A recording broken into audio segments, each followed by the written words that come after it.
विद्यार्थियों, आज हम भारतीय संसद के निम्न सदन लोकसभा यानी हाउस ऑफ पीपल के संगठन एवं कार्यों पर चर्चा करेंगे। संघीय संसद के निम्न सदन या को लोकप्रिय सदन या लोकसभा का नाम दिया गया है। लोकसभा की सदस्य संख्या समय समय पर परिवर्तित होती रही है। यह 500 से प्रारंभ होकर इसमें निरंतर वृद्धि की गई और अब गोवा, दमन और दीव पुनर्गठन अधिनियम 1987 के द्वारा यह निश्चित किया गया है कि अधिकतम इसके जो सदस्य 530 राज्य निर्वाचन क्षेत्रों से व 20 सदस्य केंद्र शासित क्षेत्रों से निर्वाचित किए जा सकेंगे एवं 2 सदस्य मनोनीत हो सकेंगे। इस प्रकार लोकसभा की अधिकतम सदस्य संख्या 552 हो सकती है। लोकसभा के सदस्यों का चुनाव प्रत्यक्ष रूप से जनता के द्वारा होता है। अब तक 21 वर्ष की आयु प्राप्त व्यक्ति को वयस्क माना जाता था। 1988-89 में भारतीय संविधान में किए गए 61वें संशोधन के अनुसार अब 18 वर्ष की आयु प्राप्त व्यक्ति को वयस्क समझा जाएगा और उसे मताधिकार प्राप्त होगा। अब लोकसभा के सभी निर्वाचन क्षेत्र एकल सदस्य रखे गए हैं। ये निर्वाचन क्षेत्र इस प्रकार से निर्धारित किए जाएंगे कि लोकसभा का एक सदस्य कम से कम 5 लाख की जनसंख्या का प्रतिनिधित्व करे। बदलती हुई परिस्थिति के अनुसार अधिकतम सीमा जो है वो निर्धारित की जाती रहेगी।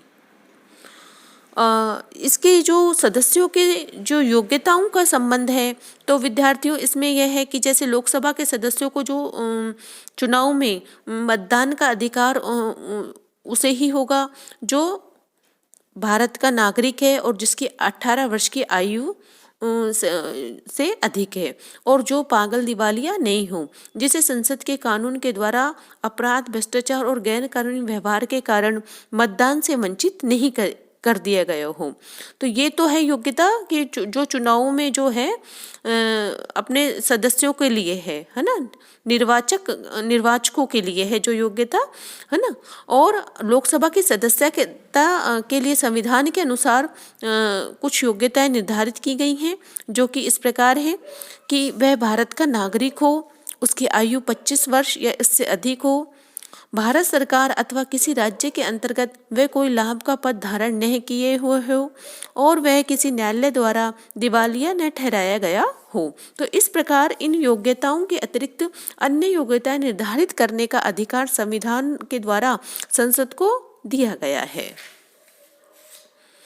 लोकसभा का जो कार्यकाल है वो 5 वर्ष का है और प्रधानमंत्री के परामर्श के आधार पर राष्ट्रपति के द्वारा लोकसभा को समय से पूर्व भी भंग किया जा सकता है। संसद के या लोकसभा के सदस्यों को कुछ विशेष अधिकार भी प्राप्त हैं और इस संबंध में उनको यह है कि संसद के नियमों व आदेशों का पालन करते हुए संसद के सदस्यों को संसद में भाषण की स्वतंत्रता है। संसद तथा उसकी किसी भी समिति में कही गई बात या दिए गए किसी मत के संबंध में सदस्य के विरुद्ध किसी न्यायालय में किसी भी प्रकार की कार्यवाही नहीं की जा सकती है। दूसरी, सदस्यों को बंदी न बनाए जाने का अधिकार है। समस्त संसद का अधिवेशन प्रारंभ होने के 40 दिन पूर्व और पश्चात कोई सदस्य बंदी नहीं बनाया जा सकता है, किंतु फौजदारी विषयों से संबंधित अपराधों के लिए उसे बंदी बनाया जा सकता है। सदस्य की गिरफ्तारी की सूचना तुरंत ही अध्यक्ष को देनी अनिवार्य है। किसी भी सदस्य को सदन के क्षेत्र में बिना अध्यक्ष की आज्ञा के गिरफ्तार नहीं किया जा सकता। संसद विधि के आधार पर संसद के सदस्यों को अन्य अधिकार और अनुमतियां भी प्रदान कर सकती है। लोकसभा के जो सदस्य हैं वो संविधान के अनुच्छेद 93 के अनुसार लोकसभा स्वयं ही अपने सदस्यों में से अध्यक्ष और उपाध्यक्ष का निर्वाचन करती है और यदि अध्यक्ष तथा उपाध्यक्ष लोकसभा के सदस्य न रहे हों तो उन्हें अपना पद छोड़ना पड़ेगा। अध्यक्ष अपने हस्ताक्षर सहित इस पर त्यागपत्र उपाध्यक्ष के पास और उपाध्यक्ष अपना त्यागपत्र अध्यक्ष के पास भेज सकता है। अब हम देखते हैं कि लोकसभा की कार्य और शक्तियाँ क्या क्या है। भारतीय संविधान के दोनों सदनों में लोकसभा जो है वो लोकप्रिय सदन के नाम से जाना जाता है और इसके गठन का आधार जनसंख्या है और लोकसभा के सदस्यों को जनता के द्वारा प्रत्यक्ष निर्वाचन के आधार पर निर्वाचित किया जाता है।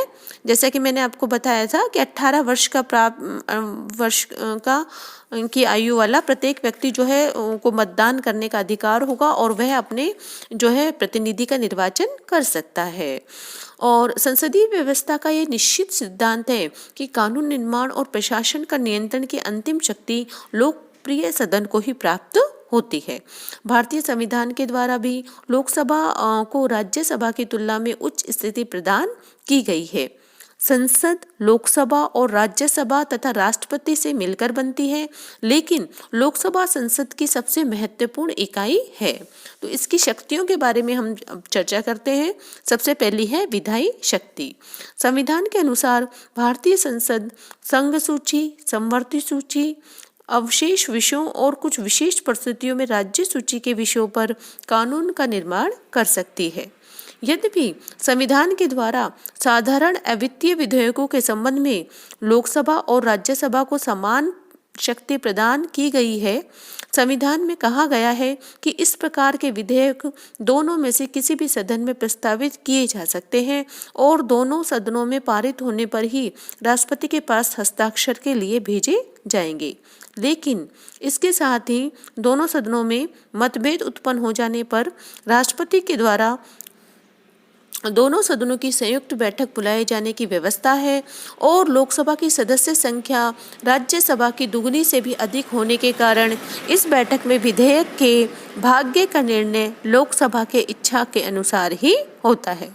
तो इस प्रकार कानून निर्माण के संबंध में अंतिम शक्ति लोकसभा और राज्यसभा साधारण अवित्तीय विधेयक में 6 महीने तक रोक रखने के अलावा कुछ भी नहीं कर सकती है। लोकसभा यानी कि अंतिम शक्ति लोकसभा के पास ही है। राज्यसभा जो है साधारण अवित्तीय विधेयकों को 6 महीने से रोकने के अलावा उसके पास कोई शक्ति नहीं है और व्यवहार के अंतर्गत अभी तक सभी महत्वपूर्ण विधेयक लोकसभा में ही प्रस्तावित किए जाते हैं।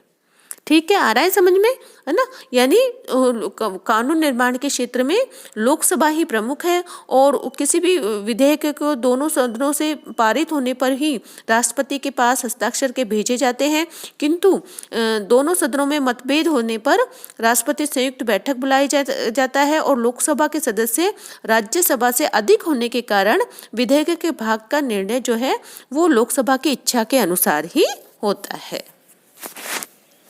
दूसरी जो शक्ति है वो है वित्तीय शक्ति। भारतीय संविधान के द्वारा वित्तीय क्षेत्र में शक्ति लोकसभा को प्रदान की गई है और इस संबंध में राज्यसभा की स्थिति गौण है। अनुच्छेद 109 के अनुसार वित्त संबंधी जो विधेयक लोकसभा में ही प्रस्तावित किए जा सकते हैं, राज्यसभा में नहीं। लोकसभा में पारित होने के बाद विधेयक राज्यसभा में भेज दिया जाता है और राज्यसभा के लिए यह आवश्यक है कि उसे वित्त विधेयक की प्राप्ति की तिथि से 14 दिन के अंदर अंदर विधेयक लोकसभा में लौटा देना होगा। राज्यसभा विधेयक में संशोधन के लिए सुझाव दे सकती है, लेकिन इन्हें स्वीकार करना या न करना लोकसभा की इच्छा पर निर्भर करता है। संविधान यह भी व्यवस्था करता है कि यदि वित्त विधेयक प्राप्त होने के बाद 14 दिन के अंतर लोकसभा सिफारिशों सहित या सिफारिशों के बिना वित्त विधेयक लोकसभा को न लौटाए तो निश्चित अवधि के बाद वह दोनों सदनों को पारित मान लिया जाएगा। वार्षिक बजट और अनुदान की मांगें भी लोकसभा के समक्ष ही रखी जाती हैं और इस प्रकार समस्त व्यय की स्वीकृति देने का अधिकार लोकसभा को ही प्राप्त हो जाता है। अगली है कार्यपालिका पर नियंत्रण की शक्ति। संविधान के द्वारा संस्थात्मक व्यवस्था की स्थापना की गई है और संविधान के अनुसार संघीय कार्यपालिका अर्थात मंत्रिमंडल व्यवहार में लोकसभा के प्रति उत्तरदायी होता है। मंत्रिमंडल केवल उसी समय तक अपने पद पर रहता है जब तक कि उसे लोकसभा का विश्वास प्राप्त हो। संसद अनेक प्रकार से कार्यपालिका पर नियंत्रण रखती है। संसद के सदस्य मंत्रियों से सरकारी नीति के संबंध में व सरकार के कार्यों के संबंध में प्रश्न व पूरक प्रश्न पूछ सकते हैं और उसकी आलोचना कर सकते हैं। संसद सरकारी विधेयक अथवा बजट को अस्वीकार करके मंत्रियों के वेतन में कटौती का प्रस्ताव स्वीकार करके अथवा किसी सरकारी विधेयक में कोई ऐसा संशोधन करके जिससे उस सरकार सहमत न हो अपना विरोध प्रदर्शित कर सकती है। वह काम रोको प्रस्ताव यानी एडजोर्नमेंट मोशन के पास करके भी सरकारी नीति की गलतियों को प्रकाश में ला सकती है। अंतिम रूप में लोकसभा के द्वारा अविश्वास का प्रस्ताव पास करके कार्यपालिका अर्थात मंत्रिपरिषद को उसके पद से हटाया जा सकता है। कार्यपालिका पर नियंत्रण की शक्ति के अंतर्गत ही लोकसभा, संघीय लोक सेवा आयोग, भारत के नियंत्रण महालेखा परीक्षक, वित्त आयोग, भाषा आयोग व अनुसूचित जाति और जनजाति आयोग आदि को रिपोर्ट पर भी विचार करती है।